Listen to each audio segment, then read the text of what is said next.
D K Suresh ಅವರಿಗೆ ನಮ್ಮ ಜೊತೆಗೆ ಸಂಪರ್ಕದಿದ್ದಾರೆ. ಸುರೇಶ್ ಅವರೇ, ಕಂಗ್ರ್ಯಾಚುಲೇಷನ್ಸ್. Thank you. ಬಹುತೇಕ ದೊಡ್ಡ ಮುನ್ನಡೆ ಇದುವರೆಗೂ ಸಿಕ್ಕಿದೆ. ಇದೇ ರಿಸಲ್ಟ್ ಆಗಿ ಕನ್ವರ್ಟ್ ಆಗುವಂತ ವಿಶ್ವಾಸ ಎಷ್ಟರ ಮಟ್ಟಿಗಿದೆ? ಖಂಡಿತ. ಆಲ್ರೆಡಿ ಈಗ ಸುಮಾರು 21,000 ಮತಗಳ ಮುನ್ನಡೆಯನ್ನ ಸಾಧಿಸಿದ್ದಾರೆ. ಹೌದು, ಅದೇ ಮುನ್ನಡೆಯನ್ನ ಕಾಯ್ಕೊಳ್ತಾರೆ ಅಂತಕ್ಕಂಥ ವಿಶ್ವಾಸ ನಮಗಿದೆ.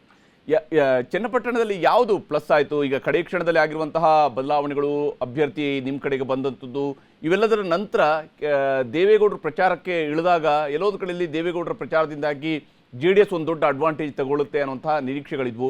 ಆದರೆ ನಿಮ್ಮಲ್ಲಿ ಯಾವ ವಿಶ್ವಾಸ ಆರಂಭದಿಂದಲೂ ಕೂಡ ಇತ್ತು ಸುರೇಶ್ ಅವರೇ? ನನ್ನ ಪ್ರಕಾರ ನನಗೆ ಗೊತ್ತಿರೋ ಹಾಗೆ ಇದು ಕಾಂಗ್ರೆಸ್ ಪಕ್ಷಕ್ಕೆ ಸಿಕ್ಕಂತ ಒಂದು ಗೆಲುವು. ಇದು ರಾಜ್ಯದ 3 ಕ್ಷೇತ್ರಗಳಲ್ಲಿ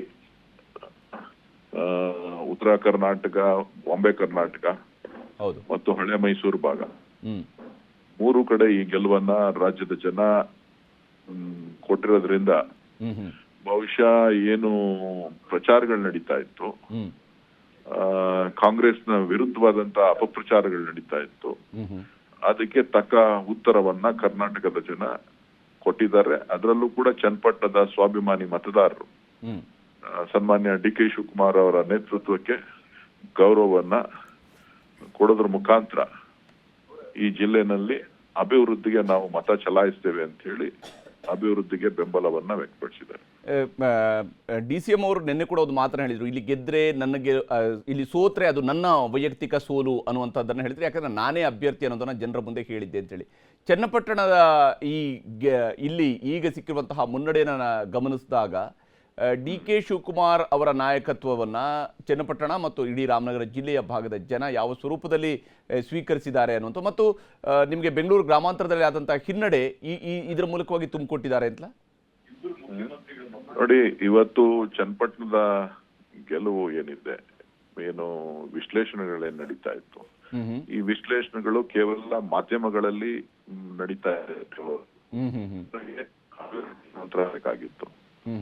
DK ಶಿವಕುಮಾರ್ ಚುನಾವಣೆಯನ್ನ ಇದು ನನ್ನ ವೈಯಕ್ತಿಕ ಚುನಾವಣೆ ಅಂತ ಹೇಳಿ ಯಾರೇ ಅಭ್ಯರ್ಥಿ ಆದ್ರೂ ನಾನೇ ಅಭ್ಯರ್ಥಿ ಅಂತ ಹೇಳಿ ಕಳೆದ 4 ತಿಂಗಳನ್ನೇ ಘೋಷಣೆ ಮಾಡಿದ್ರು. ಸೊ ಕಾಂಗ್ರೆಸ್ ಪಕ್ಷ ಕೂಡ, ಸರ್ಕಾರ ಕೂಡ ಸಾಕಷ್ಟು ಕೆಲಸ ಕಾರ್ಯಗಳನ್ನ ಮಾಡಿತ್ತು. ಈ ಮಧ್ಯೆ ನಡೆದಂತ ಬೆಳವಣಿಗೆನಲ್ಲಿ ಯೋಗೇಶ್ವರ್ ಅವರನ್ನ ಪಕ್ಷಕ್ಕೆ ನಾವು ಸೇರ್ಪಡೆಯನ್ನ ನಾವು ಮಾಡಿಕೊಂಡು ನಮಗೆ ಒಂದು ಶಕ್ತಿ ಕೂಡ ಬಂದಂಗಾಗಿ ಇವತ್ತು ನಾವು ಒಟ್ಟಾರೆ ಕಾಂಗ್ರೆಸ್ ಗೆಲುವು ನಮ್ಗೆ ಸಿಕ್ಕಿದೆ. ಬಹುಶಃ ಇದು ಬೇರೆಯವರ ಬಗ್ಗೆ ನಾನು ಮಾತನಾಡ್ಲಿಕ್ಕೆ ಹೋಗೋದಿಲ್ಲ. ಮಾಧ್ಯಮಗಳೇ ಒಂದು ವಿಶ್ಲೇಷಣೆಯನ್ನ ಮಾಡಬೇಕು. ಗೆಲುವು ಸೋಲುವಿನ ಸಂದರ್ಭದಲ್ಲಿ ಮಾಧ್ಯಮಗಳ ಯಾವ ರೀತಿಯಾಗಿ ಇರಬೇಕು, ನ್ಯಾಯಸಮ್ಮತವಾದಂತ ಪಾತ್ರವನ್ನ ವಹಿಸ್ಬೇಕಾಗುತ್ತೆ ಅನ್ನೋದನ್ನ ಕೂಡ ಮಾಧ್ಯಮಗಳು ಚಿಂತನೆಯನ್ನ ಮಾಡಬೇಕಾಗ್ತದೆ.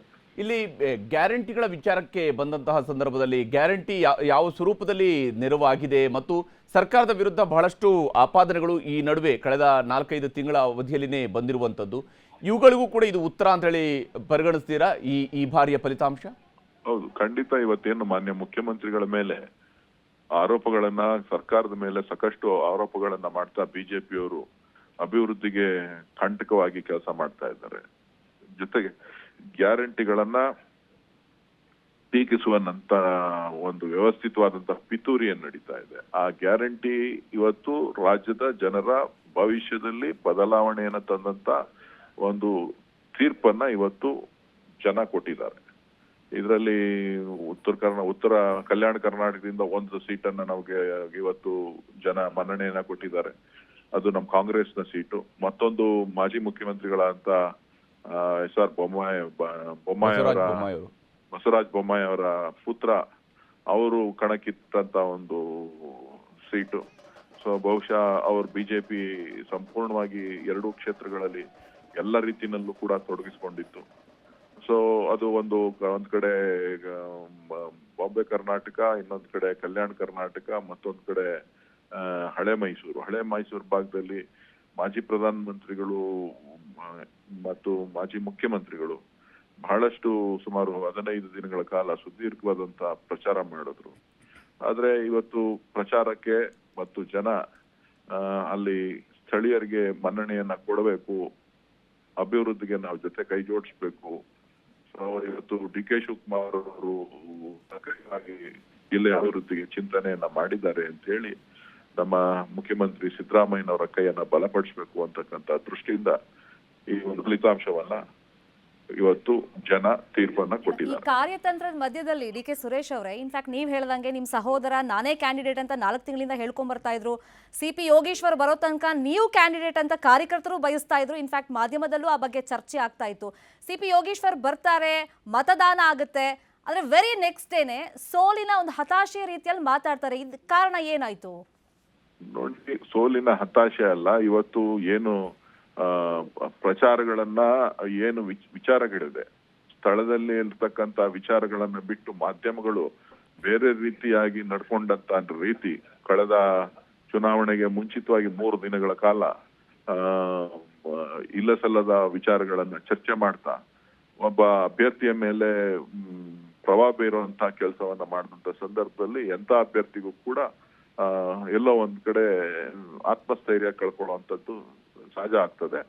ಆದ್ರೆ ವಸ್ತುಸ್ಥಿತಿ ಇವತ್ತು ಕಾಂಗ್ರೆಸ್ನ ಕಾರ್ಯಕರ್ತರು ಮತ್ತು ಯೋಗೇಶ್ವರ್ ಅವ್ರಿಗೂ ಕೂಡ ನಾನು ಗೆಲ್ತೇನೆ ಅಂತಕ್ಕಂಥ ವಿಶ್ವಾಸ ಇತ್ತೆ ಹೊರತು ಎಲ್ಲೂ ನಾವು ಸೋಲ್ತೇವೆ ಅಂತಕ್ಕಂಥ ವಿಶ್ವಾಸ ಇರಲಿಲ್ಲ. ಸೊ ಹಾಗಾಗಿ ನಾವು ಆತ್ಮವಿಶ್ವಾಸ ಕಳ್ಕೊಂಡಿದೀವಿ ಅಂತಲ್ಲ, ಆತ್ಮವಿಶ್ವಾಸ ಸಂಪೂರ್ಣವಾಗಿ ನಮ್ಮ ಹತ್ರ ಇತ್ತು.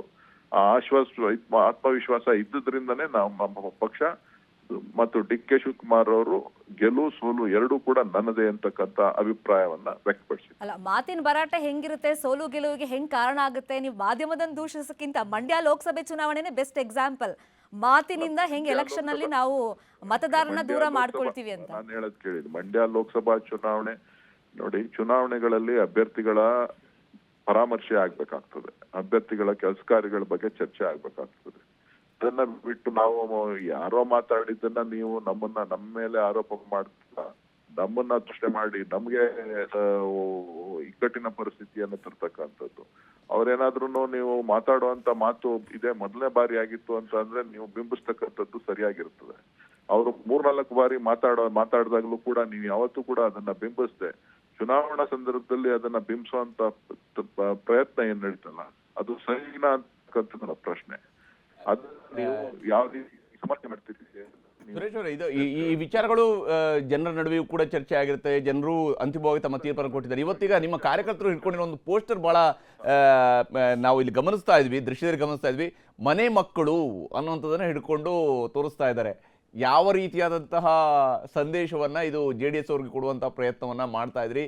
ಇಲ್ಲಿರುವಂತಹ ಅಲ್ಲಿ ಈಗ ಆಲ್ರೆಡಿ ಗೆದ್ದಿರುವಂತಹ 3 ಶಾಸಕರ ಜೊತೆಗೆ CP ಯೋಗೇಶ್ವರ್ ಅವರ ಫೋಟೋವು ಕೂಡ ಇದೆ, ತಮ್ಮ ಫೋಟೋವು ಕೂಡ ಇದೆ. ಮನೆ ಮಕ್ಕಳು ಅನ್ನುವಂಥದ್ದನ್ನ ತೋರಿಸ್ತಾ ಇದ್ದೀರಿ ನಿಮ್ಮ ಕಾರ್ಯಕರ್ತರು. ಇದು ಯಾವ ಸಂದೇಶವನ್ನ ರಾಮನಗರದ ಜಿಲ್ಲೆಯಿಂದ ಕೊಡ್ತಾ ಇರೋದು ನೀವು ಅಂತ? ಅಲ್ಲ, ನಾವು ಮನೆ ಮಕ್ಕಳು ಅಂತ ಹೇಳಿದ್ರೆ ನೋಡಿ, ಸ್ವಲ್ಪ ಹೇಳ್ತೀನಿ, ನಾವು ಆ ಜಿಲ್ಲೆಯಲ್ಲೇ ಹುಟ್ಟಿದ್ದೇವೆ, ಆ ಜಿಲ್ಲೆನಲ್ಲೇ ನಮ್ಮ ಕೊನೆಯ ಹೆಸರನ್ನು ಕೂಡ ಹೇಳಿದ್ದೇವೆ. ನಾವು ಯಾವತ್ತೂ ಕೂಡ ರಾಜಕಾರಣಕ್ಕೋಸ್ಕರ ನಾವು ಕೆಲಸ ಮಾಡಿರ್ತಕ್ಕಂಥವ್ರಲ್ಲ. ನಾವು ಆ ಜಿಲ್ಲೆಯ ಅಭಿವೃದ್ಧಿಯ ದೃಷ್ಟಿಯಿಂದ ಕೆಲಸ ಮಾಡ್ತಕ್ಕಂಥ ಒಂದು ಭಾವನೆಯನ್ನು ಇಟ್ಕೊಂಡಿರ್ತಕ್ಕಂಥವ್ರು. ನನಗೆ ಅಧಿಕಾರದ ದಾಹ ಇತ್ತಿತ್ತು ಅಂತ ಅಂದ್ರೆ ಇಡೀ ಕಾಂಗ್ರೆಸ್ ಪಕ್ಷ ನನ್ನನ್ನ ನಿಂತ್ಕೋಬೇಕು ಅಂತ ಹೇಳಿದ್ರು. ಆದ್ರೆ ನಾವು ಒಬ್ರಿಗೆ ಕಾರ್ಯಕರ್ತರಿಗೆ ಪಕ್ಷದ ಹಿತದೃಷ್ಟಿಯಿಂದ ನಾವು ಕೆಲಸ ಮಾಡ್ತೇವೆ ಹೊರತು ನಾವು ನಮ್ಮ ಕುಟುಂಬದ ಹಿತದೃಷ್ಟಿಯಿಂದ ಕೆಲಸ ಮಾಡ್ತಕ್ಕಂಥದ್ದಲ್ಲ. ಆ ಒಂದು ಕೆಲಸವನ್ನ ಇವತ್ತು ಕಾಂಗ್ರೆಸ್ ಪಕ್ಷ ಮಾಡಿದೆ. ಅದು ಬೇರೆಯವರು ಅವರ ಕುಟುಂಬದ ಹಿತದೃಷ್ಟಿಯಿಂದ ಕೆಲಸ ಮಾಡೋದ್ರಿಂದ ಜನ ಅದನ್ನ ತಿರಸ್ಕಾರ ಮಾಡಿದ್ದಾರೆ. ಈಗ ಇನ್ನೊಂದು ಬಹಳ ಚರ್ಚೆಯಾಗಿದ್ದಂಥ ವಿಚಾರ ಅಪೂರ್ವ ಸಹೋದರರು ಅನ್ನುವಂತಹ ಪದದ ಸುತ್ತಲೂ ನಡೀತಾ ಇತ್ತು.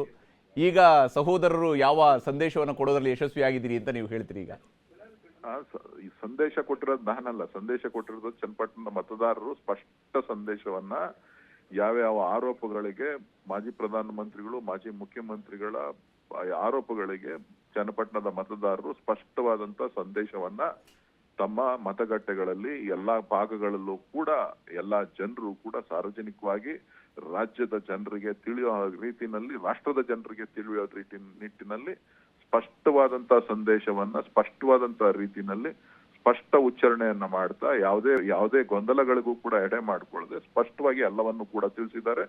ಮಾಧ್ಯಮದ ಸ್ನೇಹಿತರು ತಾವು ಇದನ್ನ ರಾಷ್ಟ್ರದ ಜನರಿಗೆ ಈ ಸಂದೇಶವನ್ನ ತಿಳಿಸ್ಬೇಕು ಅಂತ ಹೇಳಿ ನಾನು ಮನವಿ ಮಾಡ್ತೇನೆ. Thank you D K Suresh ಅವರು ಇಷ್ಟೊತ್ತು ನ್ಯೂಸ್ 18 ಜೊತೆಗೆ ತಮ್ಮ ಅಭಿಪ್ರಾಯವನ್ನ ಶೇರ್ ಮಾಡ್ಕೊಂಡಿದ್ದಕ್ಕಾಗಿ.